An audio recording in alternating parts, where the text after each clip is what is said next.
Dengue بخار کے کچھ مخصوص علامات ہیں جن میں تیز بخار، متلی، سر درد، ناک اور منہ سے خون آنا، پیٹ کے پیچھے کمر میں درد ہونا، جسم میں اینتھن اور جسم میں سرخ دانے کا نکلنا وغیرہ شامل ہیں۔ اس بیماری کو فوراً کنٹرول نہ کیا جائے تو پھر ڈینگو ہیمریج فیور شروع ہو جاتا ہے جو جان لیوا بھی ثابت ہو سکتا ہے۔ بخار کی تیزی کی وجہ سے بعض کیسز میں دماغ کی رگ پھٹنے یعنی برین ہیمریج کا بھی خطرہ رہتا ہے۔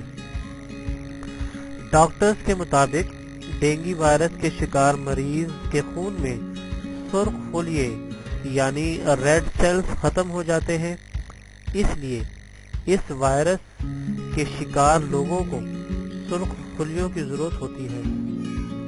ڈینگی بخار دراصل ملیریا ہی کی ایک اگلی سٹیج یا ترقی یافتہ شکل کہی جا سکتی ہے،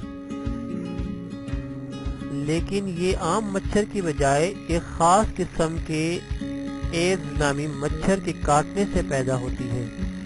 اس مچھر کی ٹانگیں اور جسامت عام مچھر سے قدرے بڑی ہوتی ہے اور یہ ایک رنگین قسم کا مچھر ہوتا ہے جس کے جسم پر زیبرا کی طرح دھاریاں ہوتی ہیں۔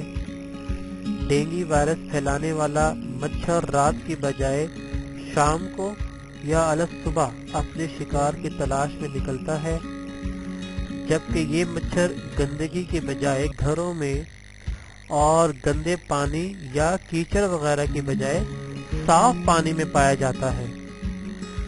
اقوام متحدہ کی ایک رپورٹ کے مطابق ڈینگی وائرس پھیلانے والے مچھر کی 38 اقسام ہیں اور پاکستان میں ان میں سے صرف ایک قسم پائی جاتی ہے۔ دنیا کے 40% آبادی اس بیماری میں مبتلا ہوتی ہے اور دنیا بھر میں سالانہ 5 کروڑ کیسز اس بیماری کے سامنے آتے ہیں، جبکہ پوری دنیا میں اس مرض سے ہونے والی ہلاکتیں سالانہ 15,000 سے زائد ہیں۔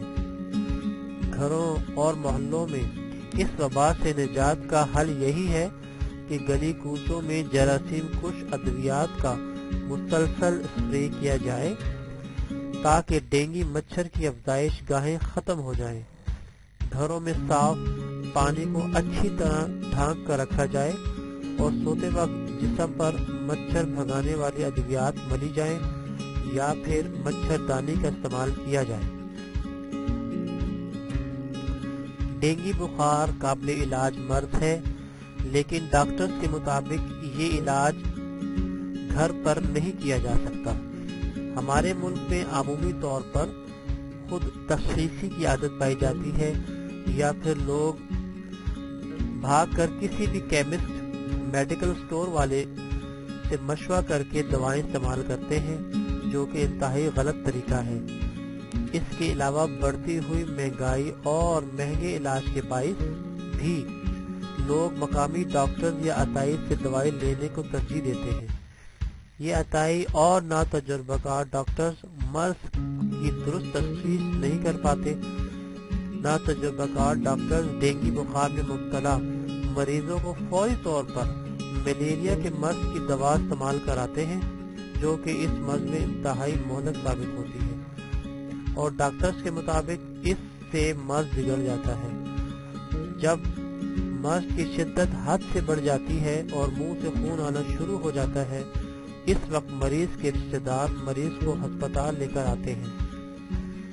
ایک اہم بات یہ ہے کہ اس مرض کے بارے میں لوگوں میں یہ خوف پایا جاتا ہے کہ اس میں مبتلا مریض جانبر نہیں ہو سکتے، جبکہ ایسا نہیں ہے۔